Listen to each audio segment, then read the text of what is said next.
Honorable members, I'll give the leadership to starting with the majority leader, followed by minority leader, followed by is Lekulo in the house, the area member of parliament for Lekulo, the Honorable Joseph Lekulo is not in the house. Okay, go ahead, majority leader. Thank you, Honorable Speaker. Honorable Speaker, allow me to take this opportunity to not only thank Mr. Lekulo for the long service that he has rendered not to the National Assembly, but to the people and the Republic of Kenya. But lastly, in the last 19 years of public service in the National Assembly. Honorable Speaker, for those who have bothered to dig a little bit about the service of the Sergeant at Arms of the National Assembly, will appreciate the huge role that Mr. Lekulo has played in bringing civility in the conduct of the work of Sergeant at Arms in the National Assembly, and indeed through him, training officers that are even serving in the Senate as Sergeant at Arms, and officers who serve us with a lot of civility, very diligent officers led by Mr. Lekulo. Honorable Speaker, as you have said in your communication, Mr. Lekulo, having come from the public administration, having served as a DO, brought with him that civilian service attitude into the National Assembly. And for those who have learned a little bit the history of this House, and for people like you, Honorable Speaker, who have been here long enough to know that there's a time when Sergeant at Arms were largely from the military and the police service. And I'm told, Honorable Speaker, by your predecessors and older members like Honorable Kainan, that there's a time there was actually some sort of tiff between officers who came from the military, because there was a captain and a major who were serving, and one being senior to the other. There was a lot of friction. But Mr. Lekulo brought in very good order in this service, and he has served not just his juniors, but also members of parliament with a lot of civility, and encourage those of the younger officers who serve under him to serve as diligently as he has served the people of Kenya, and more specifically members of parliament, Honorable Speaker. We have seen over the years, Honorable Speaker, right from the time when I joined this House back in 2013 during the security laws, a fist fight here, Honorable Speaker, where you are visiting a member in the Speaker's gallery. But it took the Sergeant at Arms a lot of effort. I'll never forget that day. A member from Nakuru called Kimani Ngunjiri boxed me up there. Go on. And Honorable Speaker, you know, why not for Mr. Lekulo and other diligent servicemen who serve in the Sergeant at Arms office, a lot of things would have happened, unpleasant things, Honorable Speaker. And I'm saying that, Honorable Speaker, because even now, in a House where you have 349 political leaders from diverse backgrounds, with different levels of their egos, dealing with a political class like this in a House like this, Honorable Speaker, who at times may decide to be very dishonorable, Honorable Speaker, it takes the civility and the dignified conduct of work that Mr. Lekulo has set out in the service that they serve in as Sergeant at Arms to at times bring order in a very disorderly place. And I must congratulate Mr. Lekulo and thank him for the service, as I said, he has rendered to the people of Kenya by rendering great service to the people's representatives who sit in this House. In conclusion, Honorable Speaker, if there are people who deserve post-retirement to serve in boards, in government, and I hope the head of public service and ministers who have served in this House and been served by Mr. Lekulo, when there is opportunity to identify men and women of integrity to serve in boards of our parastatals, Mr. Lekulo is one such man who must not be left out.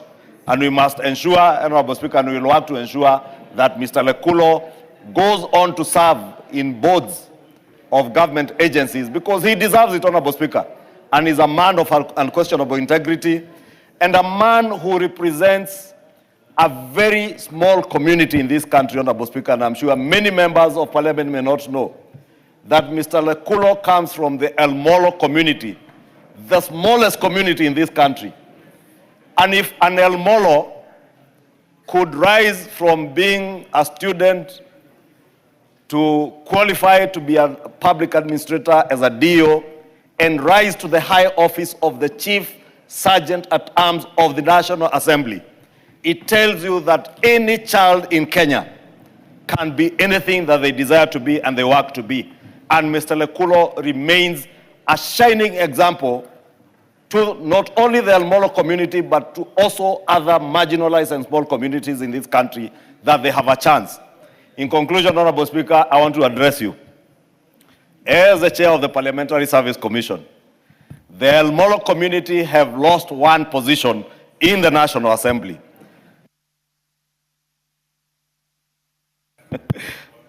Thank you, Honorable Speaker. I thought the mic had gone off because I was addressing you. Honorable Speaker was saying this is a house that represents not just the people, but represents equity in our nation.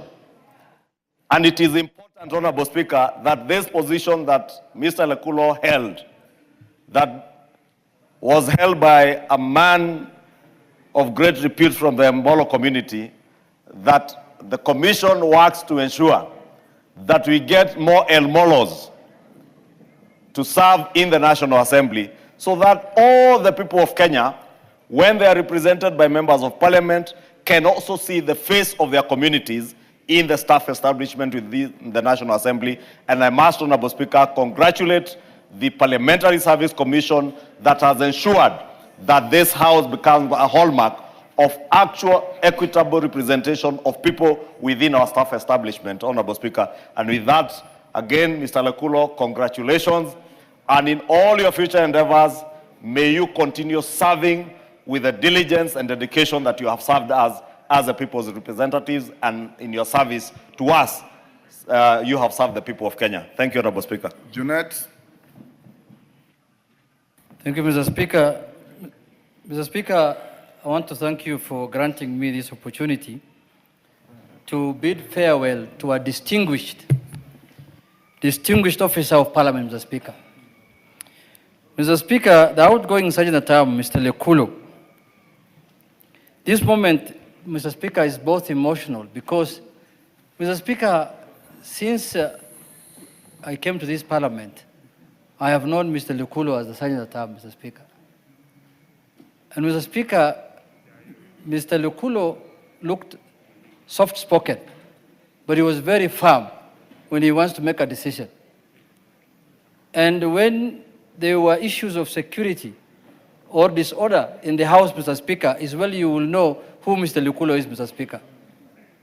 Mr. Speaker, personally, I had an interaction with him in the 11th Parliament, Mr. Speaker. That time I was a very vibrant and a bit disorderly politician, and I used to have a lot of problems with the DCI. Mr. Speaker, they will look for me in town and they can't find me, and they will serve the summons through Mr. Lekulo. And one day I was hiding in someone's house.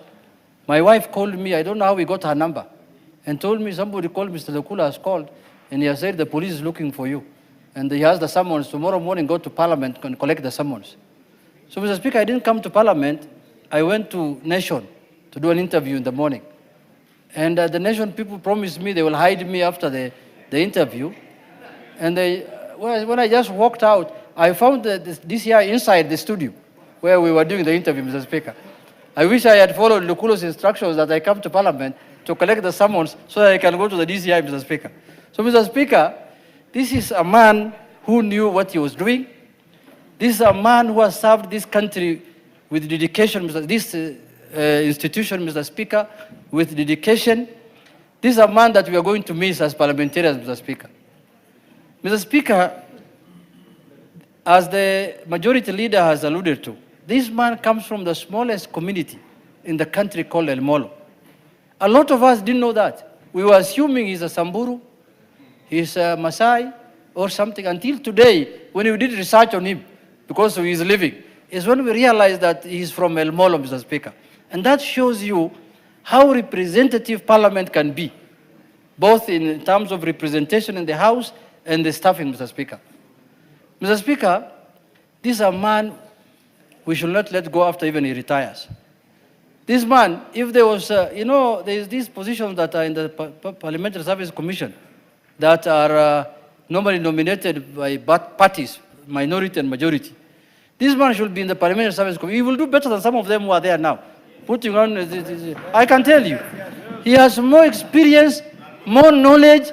He knows how Parliament operates. He knows. No, I don't want to mention names, but I don't want to mention names, but Lekulo will serve both the interest of the staff and MPs, Mr. Speaker. In the earliest opportunity, a vacancy occurs there, and we can even make it occur myself here, because I have the opportunity. I have the constitutional mandate to remove a commissioner. You know, commissioners must know that they were appointed by this House, and the procedure of removing also is vested in this House, constitutionally. So in the event we decide to create a vacancy, the way we decided to create a vacancy in the Deputy President's office, if we create a vacancy, Mr. Speaker, you remember we created a vacancy in the Deputy President's office, and somebody now is occupying it fully. And he's doing a good job, better than the one we removed. So if this also we create a vacancy there, which I am seeing very soon, a vacancy will occur, Mr. Lekulo should be the first person to occupy that office, Mr. Speaker. Mr. Speaker, in conclusion, I want to say that Mr. Lekulo is an example, Mr. Speaker, of how our staff of this parliament are dedicated to their job. Mr. Speaker, I came to realize later, as a parliamentarian, that the security of members of parliament primarily lies with the sergeant at arms, Mr. Speaker. It is them who advises us, this place is not good, don't go, do this. Even when we go for national events, Mr. Speaker, the first contact you have is the sergeant at arms, Mr. Speaker. So, Mr. Lekulo, you are one of the people, if today we could extend the retirement age, we will have done it for you. But now, time has come, don't worry, we are together, go and serve the country in another capacity, and we wish you all the best, and we thank you for your service that you have provided to this House. Mr. Speaker, with those few remarks, congratulations, Mr. Lekulo. Thank you very much. Thank you. The remaining people, honorable members, if I give you, you'll have just 2 minutes. Raso, 2 minutes. Thank you very much, Honorable Speaker. Honorable Speaker, I wish to join you in congratulating Chief Sergeant at Arms, Mr. Lekulo. He comes from my county, and indeed, as the leader of majority and minority have said, he comes from the smallest community, even in our county, with less than members numbering 500. He has been a trailblazer, the first Leulo to be in government, as a teacher, as an administrator. For those of you who are getting amazed at the Leulo occupy the shores of Lake Turkana, a place called Loyangalani. I have some friends there, and I've had very good visits there to visit. There are less than 600 people. Honorable Lekulo tells us, as Eliud Kipchoge said, no human is limited. Go on, Ras. Thank you very much, Speaker. Honorable Speaker, as a teacher at Garbatula High School, when Garbatula was a national school, he was actually a beacon that young boys and girls attending that school, they felt that if a young Leulo teacher can come and teach in Garbatula, that all of them can rise to the top. Honorable Speaker, I say again, he was a trailblazer. The first district commissioner, actually among the first from the region, although there were a few from the major communities, but he was the first from among his people, including the Rendile, the Boran, the Gabra, the Samburu. Honorable Speaker, in Parliament, he has provided a distinguished service. When you see him, he is the face of calm and composure. Like Honorable Junet said, wherever there is some disturbance around Parliament, and you see him, he was the face of confidence. He will always say, Mheshimiwa hakuna shida, tuko. And today, as he retires, he's retiring as the senior most Leulo in government, and he's the face of his people. I want to join the leader of majority and minority that the Leulos must be represented in government, Honorable Speaker. Thank you. Thank you, Mr. Speaker. Mr. Speaker, I have first interacted with Mr. Lekulo in 1990 at Mourning University when both of us were pursuing a degree courses, Mr. Speaker, and since then we have been members of the Mourning University Alumni Association. Mr. Speaker, and then as Fate will have it later on, he also went back to my former high school, Garbatula High School, where he became a teacher, and then later on, we met in Parliament here as a staff, him as a staff, and then me as a parliamentarian. Mr. Speaker, to many, retirement is synonymous with withdrawal, with pull out, Mr. Speaker, with pull back, with disengagement, with recess, with reclusion. But Mr. Speaker, for Lekulo, I will say three things. This retirement provides an opportunity for you to go and relax, to go and rest, and to go and find new avenues, Mr. Speaker. Mr. Speaker, I want to pose a question to my colleagues here. And this is something that all of us as members of the national leadership of the Republic of Kenya, we need to ask ourselves. If truly we were to subscribe to the politics of shareholding, Mr. Speaker, will somebody from the Leulo community ever have risen to become the sergeant at arms of the then Parliament of Kenya and today the National Assembly of the Republic of Kenya? The answer is obvious. The answer is no, Mr. Speaker. Mr. Speaker, I want to say four things, and will allow me one thing, Mr. Speaker. Mr. Lekulo, this retirement, rest, you have earned it. Secondly, seek new adventures, enjoy. Congratulations, welcome to new life. And the Speaker has concluded, you as our leader, I want you to believe with His Excellency the President. I have known Mr. Lekulo more than any other. I have been a commissioner for 3 terms.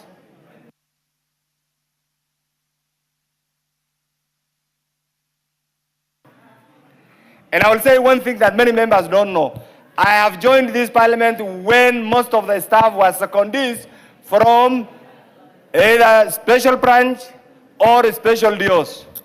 Mr. Speaker, when Mr. Lekulo joined this parliament, he never behaved in a manner to demonstrate his background as a special DO, Mr. Speaker. Throughout he has been civil, throughout he has been down to earth. We want to send you to His Excellency the President, Mr. Speaker. We do not want to wait for the long process of removing a commissioner. You know that's tedious. It's not as easy as it's tedious. It's a very serious constitutional process. Mr. Speaker, the moment you give him his last letter of retirement from here, we want to send you to His Excellency the President. Mr. Lekulo, as a honor to the Leulo community, the first graduate ever to have stepped at National University, to have been employed by a national institution like Parliament under your leadership. Before the month ends, we want Lekulo to earn another job. I thank you for organizing this. This itself is unprecedented. It's something that he really deserves, and we say thank you to you under your leadership and all the others who have participated. Mr. Lekulo, please enjoy your life until you get the next appointment, and I'm sure it will be soon. Thank you, Mr. Speaker. Epuyo Nanok.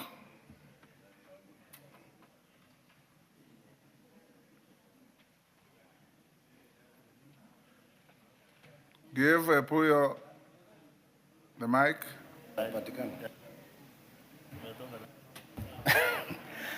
Asante Mheshimiwa Spika kwa nafasi ya kuweza kumpongeza ndugu yangu, rafiki yangu na kiongozi ambaye tulisoma pamoja na yeye tangu shule ya upili, tukiwa shule ya Kabarak High School pamoja. namna vile nilimjua Mheshimiwa Lekulo, tukiwa watoto vijana wadogo wa miaka 13, 14 kwa shule hiyo, vile tulianza sekondari mwaka wa 82, nilikutana na mmoja wetu ambaye alikuwa kama sio shule ya Kabarak, Mheshimiwa Spika, pengine hatungekuwa tunapata nafasi hiyo. Saa hizi tunampongeza kwa sababu ya ile msingi ambayo masomo ya shule ya upili ya Kabarak High School ilituwezesha sisi wote. Nilipochaguliwa mwaka wa 2013 kwa bunge hili, nilimpata Sergeant at Arms wetu Lekulo hapa, na nilijihisi nimefika mahali ambayo ni nyumbani, kwa sababu tumekuwa pamoja Kabarak kwa miaka 6, tukaenda Moi University pamoja na yeye, na heshima ambayo Mheshimiwa Lekulo amekuwa nayo tangu ujana wake ndio hii ambayo tunasherehekea anapoenda kustaafu. Kwa hivyo nampongeza ndugu Lekulo. Na Mheshimiwa Spika, maombi yetu ni moja. Mimi kama mbunge ya watu wa Turkana West ambayo ni kati ya wale ambao tunajua ni watu wamekuwa marginalized, naomba Spika, yale ambayo viongozi wetu wamesema hapa iwezekane. Hivyo ndio vile Kenya inakuwa kama nchi ya jamii.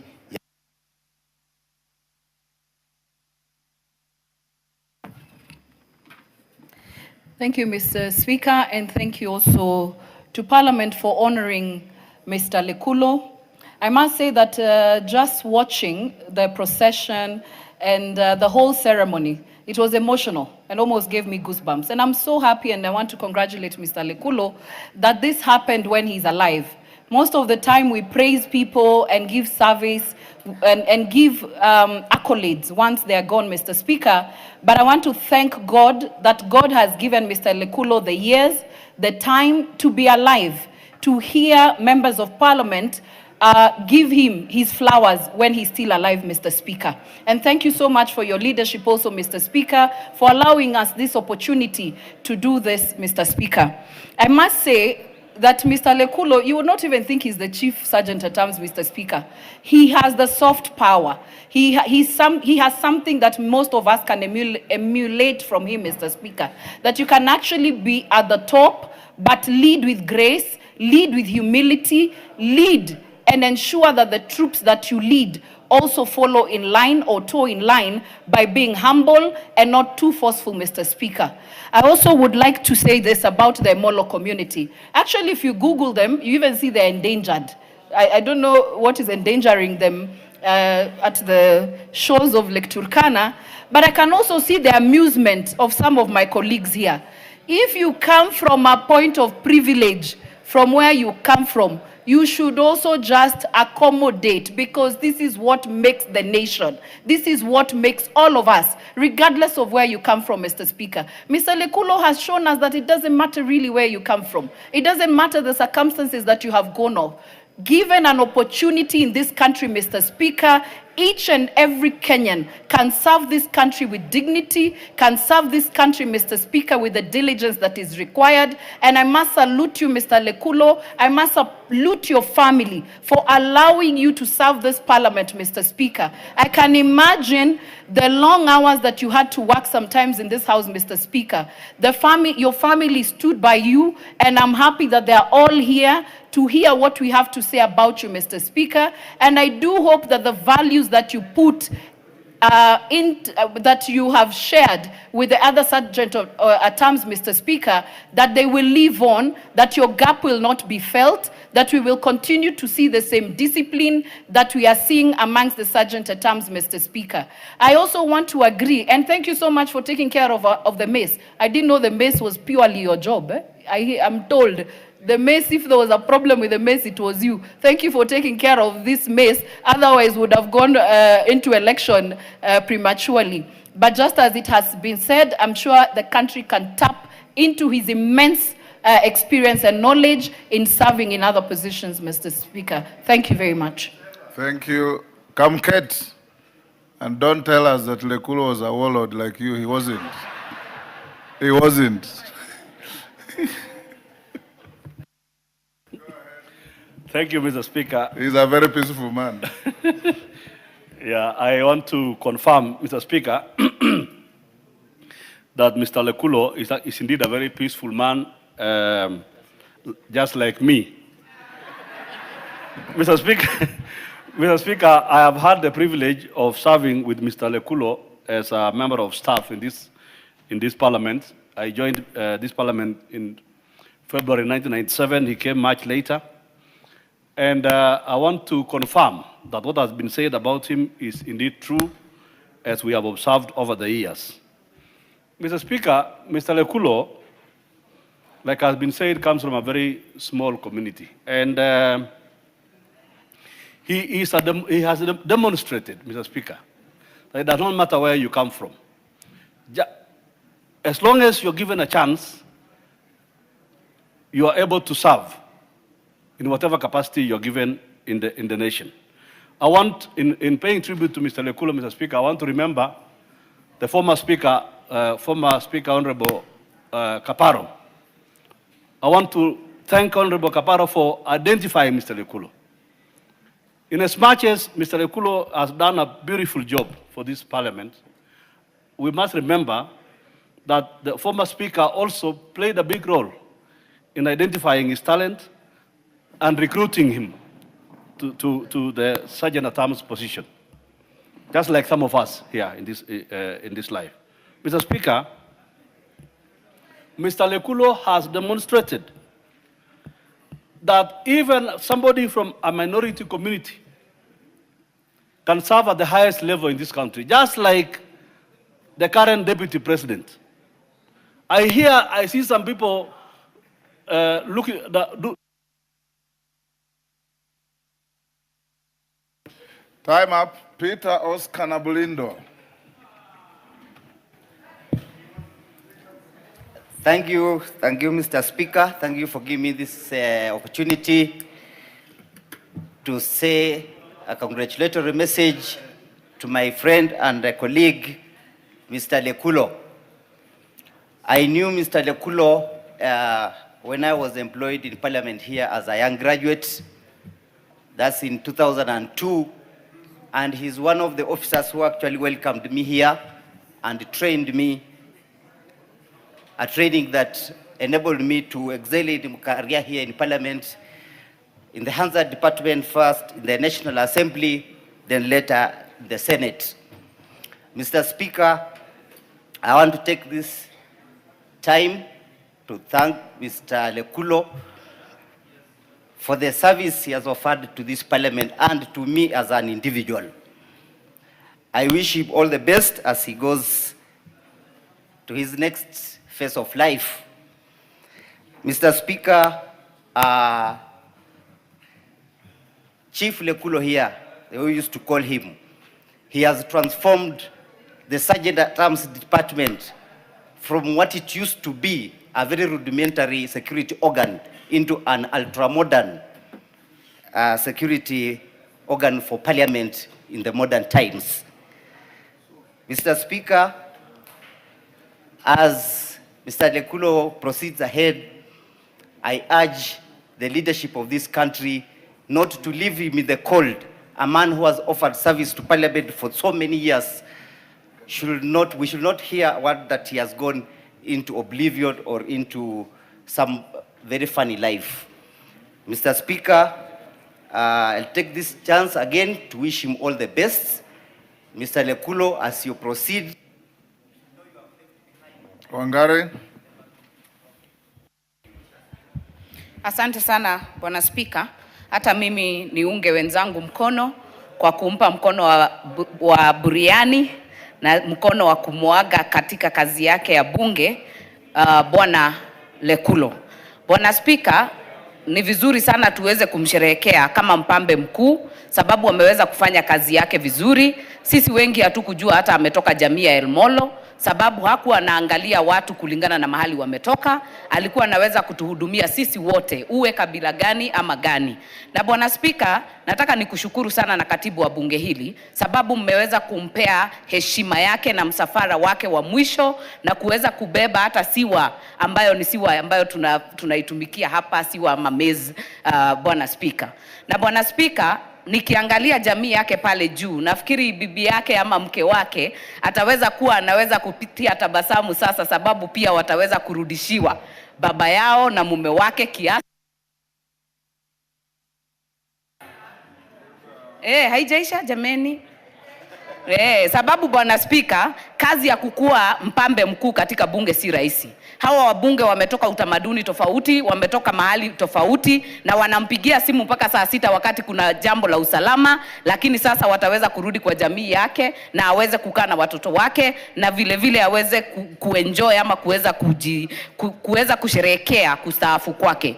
Bwana Spika, ninamuomba pia na naunga mkono wa viongozi wetu wa bunge, ikipatikana nafasi nyingine apewe kazi ambayo sasa sio ngumu kama ile alikuwa nayo, lakini ikuwe ni kazi ambayo itampea nafasi ya kuhudumia pia jamii yake, na tunamuombea maisha mrefu, na tunamuombea Mola aweze kumzawadia kwa kazi ambayo amefanya kwa umma. Asante Bwana Spika. Korere.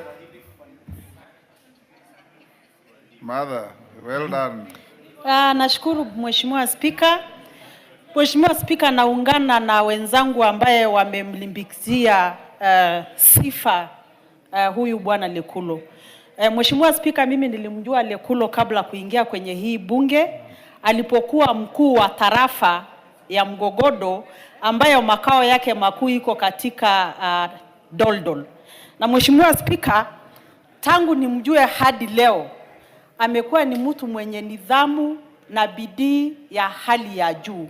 Mheshimiwa Spika, japokuwa ametoka katika jamii ndogo zaidi katika nchi hii ambaye inaitwa Elmolo, ambaye henda ikawa wengine wetu hapa hawajui kuhusu jamii ya Elmolo, huyu Lekulo ameonesha ukakamavu na uadilifu ambaye haina kila mtu. Na Mheshimiwa Spika, si kawaida kuona ama si jambo la kawaida kufanya kazi hadi ukastaafu ukiwa na sifa zako jinsi ulivyoingia. Huyu bwana ameweza kuhudumia bunge hili bila kulalamika, bila kuchoka, na bila shaka Mheshimiwa Spika, hata anapostaafu jamaa huyu anaonekana mwenye afya, anaonekana ambaye Mwenyezi Mungu amemuhifadhi. Na mimi naomba nchi hii yetu ya Kenya, kuna pahala ambaye Lekulo anaendelea kuhudumia nchi hii. Na Mheshimiwa Spika, hata bunge hili ningekuomba mahala ambapo ametoka Lekulo, tuhakikishe wanapoandika wafanyikazi wengine wa bunge hii, tuweze kupata watu wengine kutoka kwa jamii ya Elmolo na kwa jamii ya wale walio wachache katika nchi hii. Kwa hivyo Mheshimiwa Spika, tunapomuaga tunashukuru sana familia yake kwa kumpa nguvu, kwa kusimama na yeye. Thank you, Sarah. Honorable members, will end here on Lekulo. I want to confirm to all of you that Lekulo's file is blemishless. He has never received a caution or a warning or a complaint from any member of staff for the years he has served this parliament. A man with a soft voice but a strong message. A man who dedicated his life ensuring that you are safe. I know some members, 1 or 2, who once in a while have walked through with their firearms, and Lekulo has politely told them that they are out of order. One member defied him. Lekulo walked to my office and told him, I don't want to humiliate a member of parliament. There's a member who is not obeying the rules. And I called the member and told him, even if you feel unsafe, not among your colleagues here. You don't have to spot a gun in the precincts of parliament. That is the Lekulo we are bidding farewell. A great man, a great Kenyan, and above all, a man from one of our smallest and least talked about and least appreciated communities, living on the shores of Lake Turkana, fishing, battling crocodiles, but emerged from there to become a teacher, a DO, and your chief sergeant at arms. He deserves a round of applause. Merely, what is it? I was winding up the summation. Thank you, Mr. Speaker. Mr. Speaker said you should have given me an opportunity to also acknowledge him, because I also battled the crocodiles as a fisherwoman. But otherwise, I just wish to say that he has served us with distinction. It is not documented, but we'll give you the benefit of doubt. Thank you, Mr. Speaker. You know, in this life, you have to find ways of surviving. If you have not been given a chance, you must find a way of squeezing your way in. But I just want to thank Mr. Lekulo for serving us with the distinction. It is not easy to deal with members of parliament. Each of us here predominantly choleric by nature, with very huge egos from here to Timbuktu, but he's been able to manage very well. I wish you all the best, and I wish, may God give you all the blessings. Yes, Jeanette. Mr. Speaker, I didn't want to interrupt I have interrupted my whip because, Mr. Speaker, she is acknowledging and accepting that it is very difficult to deal with members of parliament, especially when you are dealing with Honorable Millie of the Yambo. And I remember a time here, Mr. Speaker, when Millie was almost removing everything, if it was not Lekulo.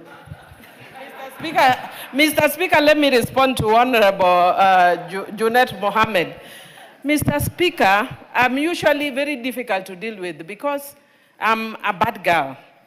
But more recently, especially if you are in the broad-based government, as we are dealing with the, ODM and the other, the UDA, we are in a broad-based arrangement. Mr. Speaker, this is the most difficult thing to deal with in life. Because I'm swimming in very unfamiliar waters. Me, I know how to twanga. Mr. Speaker, hii ni ngumu. But I'm learning. Hii ni maisha mangumu sana.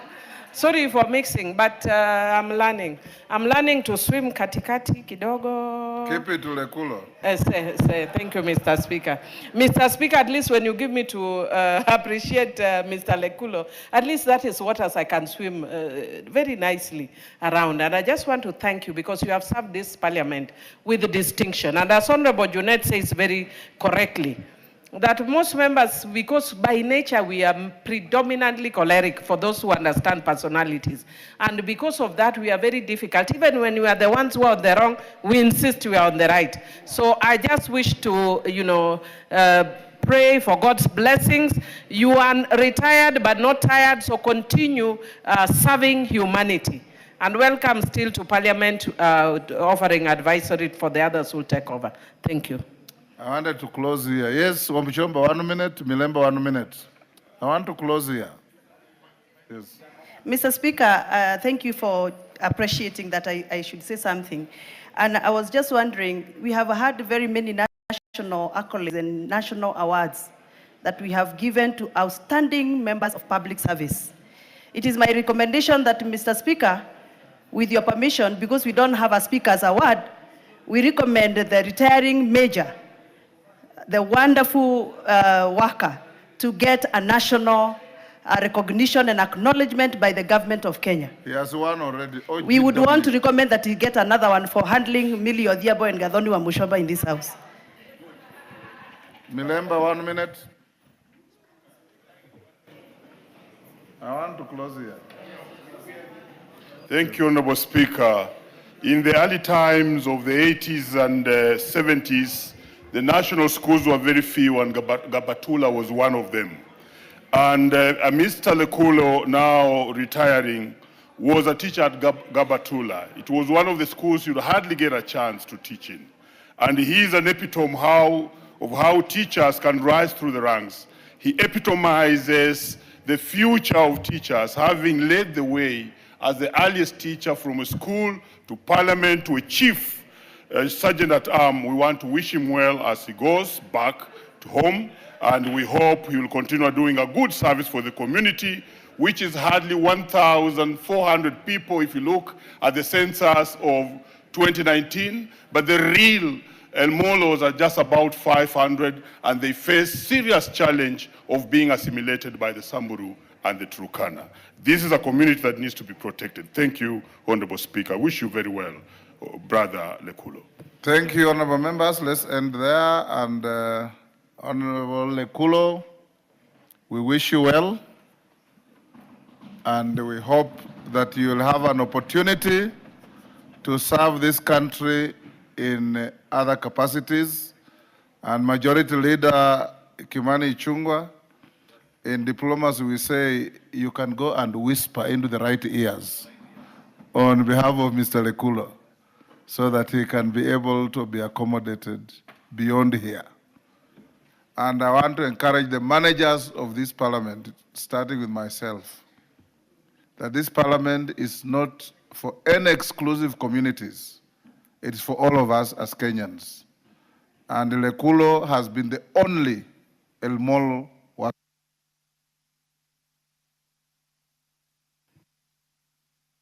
Has been the only one.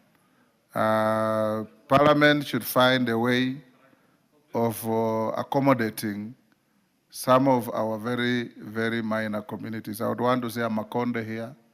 I want to see an Elimolo here. I would want to see a Pemba here. I want to see the Shonas here. There's Shonas who fled from Zimbabwe and settled somewhere in Kabete, in Kino. We want to see those people represent. The Subas are many here. You are here, Karolo Mondi is here. We have Nyamita here. We have Zijui. You are many. And the Minister for Finance of the country is a Suba. You are not marginalized in any way. Professor Jaldeza. Thank you, Mr. Speaker. Mr. Speaker, pursuant to the provisions of Standing Order 259D3, and on behalf of myself and the people of Moyale constituency, I wish to extend my heartfelt condolences to the family, friends, and the people of Isiolo County on the passing on of the late Honorable Mohammed Tubi Bidu of Isiolo South constituency. His demise is a profound loss not only to the family and constituents, but also to the nation at large. Honorable Speaker, the late Honorable Tubi was an outstanding parliamentarian who served his country with great honor and distinction in various capacities, including as county clerk, county council clerk in Isiolo and Narok, as the first speaker of the Isiolo County Assembly. He was a humble leader and a principled statesman and a true defender of the rights and welfare of his people. In the National Assembly, he distinguished himself through wisdom, courage, and unwavering commitment to public service. His calm demeanor and firm dedication earned him deep respect across the political divide. Mr. Speaker, you saw the multitude of people who came to witness his laying down. Honorable Speaker, allow me also to express our sincere appreciation to the medical team at the Nairobi Hospital, who took care of him with diligence and compassion, going beyond the call of duty. On behalf of the family, I wish to convey our gratitude to the entire parliamentary staff who responded swiftly and ensured that the late Honorable Tubi received the dignity and respect befitting his service to the nation. The parliamentary staff actually took over the security at Nairobi Hospital on that event day. Honorable Speaker, I further wish to thank the Speaker of the National Assembly, Honorable Moses Wetangula, for his exemplary leadership, including personally attending the burial and standing family with the family and the community during their moment of grief. The people of Isiolo South and the wider community remain deeply grateful. I also acknowledge the more than 20 members of this House who attended the funeral and conveyed their condolences to the bereaved family. Honorable Speaker, as we mourn his passing, we also celebrate a life of purpose, integrity, and service. May the Almighty grant comfort to his family. May the legacy of the late Honorable Mohammed Tubi continue to inspire all of us in the service of the nation. Mr. Speaker, I want to announce to the House that the Leulo community have actually endorsed his son to take over the leadership of the constituency. So his son is being prepared. Anytime it's done, he will be unopposed in the constituency. Thank you, Mr. Speaker. Mumina, you have 2 minutes. Thank you, Honorable Speaker. Honorable Speaker, I rise today with a very heavy heart to join this House and the people of Kenya in mourning a colleague, a brother, and a committed servant of the people, the late Honorable Mohamed Tubi Bidu. His passing has created a deep emptiness, not only in Isiolo South, but also here in this House where he served with dignity and humility. Honorable Speaker, Hon Tubi Bidu was a man who carried the dreams of his people with sincerity